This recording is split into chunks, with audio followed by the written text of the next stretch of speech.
در ناحیه واسه ولایت ختلان دور دوم آزمون قبول داوطلبان به مؤسسه‌های عالی کسبی جمهوری طبق کوت پرزیدنت جمهوری تاجیکستان برای سالهای 2024-2025 دایر گردید.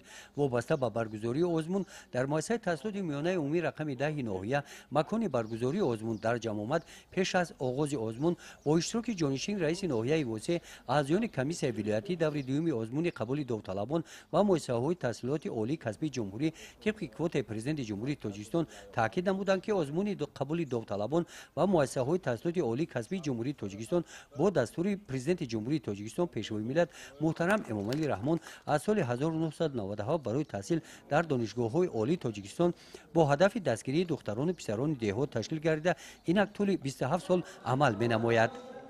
در جمع آمد جهت تامین شفافیت روند برگزاری آزمون کوت پرزیدنت جمهوری تاجیکستان به مسئولین دستور سپارش‌های مشخص داده شد برای به طور شفاف برگزاری دور دوم آزمون قبول داوطلبان به مؤسسه‌های عالی کسبی جمهوری طبق کوت پرزیدنت جمهوری تاجیکستان در ناحیه شرایط‌های مساعد فراهم آورده شدند.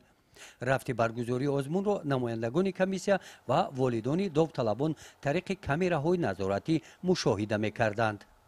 طبق تقسیمات به ناحیه واسه 14 جای در دانشگاه و دانشکده‌ها معین کرده شده است و از روی اختصاص‌ها و کلاسترها خوانندگان در صنف‌ها جایگیر کرده شده از روی موادهای تیار نموده کار کرده شدند. هنگام مشاهده معین شد که جایگیر کنی خوانندگان موادهایی که به کلاسترها موافق است یگان که نورسوزی کاملی ندارد و طبق طلبات نظامنامه گذشته است.